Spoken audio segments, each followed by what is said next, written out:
Hi, Clef. Cello. You don't even know where I got that from. Cello. Yes. It's from somebody from TV way back in the day. Cello. What's his name? What's his name? Cello. Rollo? I got that from the show Good Times. Oh, JJ. Yeah, JJ. There's something that I want to get into today, and it's about whether or not you think you're ever too old to be a hip hop head, right? So my son's 19 years old, right? And my son produces, he raps, he's in college, he's in the thick of everything that is happening in hip hop culture. And when he was younger, oh my God, he used to be so embarrassed that his mom would wear the same Jordans as him or be buying the same hoodie, right? Now it's really cool because I'll buy a hoodie and he would like to make sure that he got the same hoodie. Now I'll get Jordans because it was easier for me to get them because I wear the last kid size. And he can't get it because he wears a size 13. So then we gotta like struggle to find his, right? So, but what that brings me to is he was embarrassed because for a while he felt like I was too old to be wearing things that look like they're representative of like hip hop culture. I was too old to be a hip hop head, right? And I've talked to many people about it and I've heard many opinions about that. And there's millions of people who would agree that like you can age out of being a hip hop head, like they like to call it. But I agree with that, you can. I don't agree with that, and I'm gonna tell you why I don't agree with that. Okay. When I was growing up, what my mom played every Sunday in the kitchen was the music that she grew up on, right? So now when my mom's in her 30s and her 40s and she's still listening to Marvin Gaye, who then was passed away, and Al Green and the Temptations and Anita Baker and everything that she grew up on, I never thought she's too old to be listening to the Temptations. She's too old to be an R&B head. I just knew that that's the music that she grew up on. So then you take me, the very first song that ever affected me, like chilled me to my bones, like made me stand still and literally put my ear up against the radio to try to like hear all the words, right? I hear this thing come across the radio like I never heard before. I'm a kid, and it goes, "'Cause I'm Curtis Blow, and I want you to know that these are the breaks." I'm like, what is that? And I listened, and at the time, there was no streaming. The only way I was gonna hear that song again is if I waited by the radio to hear that song again. And then if I could get my tape recorder with me and press the record button in enough time to get that song on my cassette tape so I could play it over and over until I could learn the lyrics, right? This is the day I fell in love with hip hop. Understood. Okay? This is what I grew up on. This music, this culture. When am I supposed to, if my mom wasn't supposed to age out of her love for 60s and 70s R&B, when am I supposed to age out of my love for hip hop? Babe, please don't go. Babe, please don't go. My waters. So, I think it's two. Let's get into it. Yeah, I think it's two tiers to it. I could speak about it because, you know, like I'm a culture bunny like you, so it makes a lot of sense. What I mean by there's two tiers to it is just say like if you a Fuji fan, like you like Tribe Called Quest, you like De La Soul, you like all of that. I'm not expecting you to grow out of that side of the hip hop culture, but when you was that age, you was embedded in every part of the culture. Yes. So what happens is when you get older now, you get a job. You get a job, you go get kids. You get a kid, you working 9 to 5. You no longer at that age where you constantly hopping from club to club, constantly turning the radio on and out. So you get stuck in an era of like that So when you told me about your mom and them, they're stuck in an era that plays part of the culture. But being embedded and infused inside of the entire culture up to now is sort of like what makes you a cool mom to your son, because it's like you be like, okay, this is Mary J. Blige, then you be like, this is her, you know what I mean? Yeah. Then you be like, oh, this is Gunner, this is Thugger, you know, this is a little Uzi Vert, right? Like, Yes. yeah, I could keep going, like your DMs and stuff. But the average person, and it's funny because I was having this conversation the other day and somebody was like, yo, I miss 90s hip hop. That was the era when hip hop was so real, you know, like everybody was saying something, it was crazy and all of that. But I think that you're reminiscing on a certain era, right? So if we could say jazz, you don't necessarily, if you're a jazz head, you don't grow out of jazz, but you celebrating an era. So the hip hop culture and the phenomenon of when Curtis Blow started out with These Are the Braids have progressed 3 trillion% ahead. And what that means is hip hop is on every corner of the globe, right? And celebrated all the way up to someone that's 65, 70. Yeah. Like they can go back and be like, oh, I like this record, to a kid that's 6 or 7. So what I mean by you can grow out of hip hop is you literally can grow out of a modern culture as it changes, because if it's a Fuji head right now listening to this, they're like, yo, when is the score coming out? The score 2. They don't have a clue that past the score, I done did another 60 million album worth of work. I'm just showing you, because it's like, if you like, oh, did you know Wyclef Jean has a song by Young Thug named after him? They'd be like, when did that come out? And it's not their fault, but it's sort of like, it's funny. Okay, so the other day, I'm with one of my partners. He's a big Ferrari head. His daughter calls him and she's 19. And he goes, I'm with Wyclef Jean. And you don't know who Wyclef. She like, Dad, you with the Wyclef Jean, the one that has the song that Young Thug made about him, the If I Was President Wyclef Jean? You need to do your research, Dad, right? So once again, but if I checked out after the score, and I was gonna tell you these Vietnam stories about, yo, man, the year so-and-so, you know, we had something, we came out. So I always said that there's 2 kind of legends, right?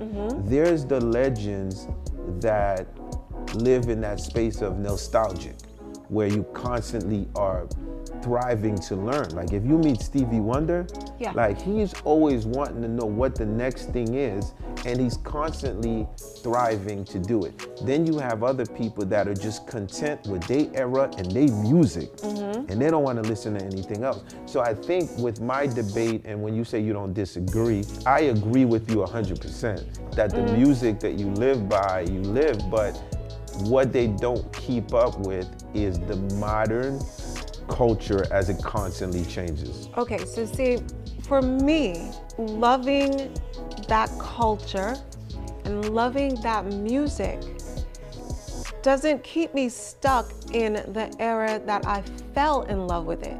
Okay, so you mentioned Lil Uzi Vert, right? Me and Lil Uzi Vert, we shop at the same stores. Okay, so when I post up a side-by-side on Instagram, I get my DM from Lil Uzi Vert about my outfit, and then we but what I'm saying fashion. to you is, real quick, you do that, but the average, if there's Fuji heads that are listening right now, out of 100%, and you was to tell me, make a hypothesis, how many of them are doing side pics and understanding what the kids are wearing, right? They're gonna be like, yo, Maddie, but you'd be like, these kids are like punk rockers, you know, back, because you keep up with the culture. And all I'm saying is, my point is, many of us do. Many of us do. And many of us who were Fuji heads, right? Who, take me, who was a Fuji head and then never heard the Carnival album until I started working with you. I'm one of the people that you're talking about. No, actually you're not. I am. The people that I am talking about are the people when I went on a cruise. Where? Oh, Yes, this is very important because Okay. what this is going to do is it's going to have those people that I'm talking about now, they are going to do research. Yes. And they are going to discover new music. This is important. I agree. So, all right, I was on a cruise, and that cruise that I went through was an incredible cruise. Even though I don't like boats, and I was performing on there, and I was with Dougie Fresh, and this lady got on the elevator after I performed, and she came, she said, "Oh my God, you are better than Dougie Fresh. I didn't know you play guitar." And I'm like, first of all, I'm not better than Dougie Fresh, miss. Dougie Fresh is the greatest. But I use that example to show you, like, this woman doesn't know who Lil Uzi Vert is. She doesn't know who Kendrick is, but she knows who Dougie Fresh is. Right. And this gap that we have, in order to have communication with a lot of the youth and a lot of conversations, we have to embrace this new generation. So at the end of the day, you are making my point, but keep I'm going. saying they are not as hip as you are. In order to get them that hip, right? They are not this hip because when you look at the reality of the world and the statistics of the rate of job employment and different things that a mother has to do to support their kids. 9 times out of 10, single moms, right? Or even in my case, which situations they don't talk about, my friend is a dad, but he raised all his kids. You know what I'm saying? We don't hear about that side of it.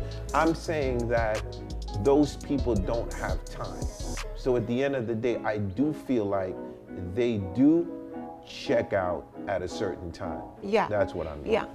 However, my most basic point to all of this is for the millions upon millions of us who grew up on hip hop, who listened to the Sugar Hill Gang and Curtis Blow, who now listen to Gunna and Lil Uzi Vert.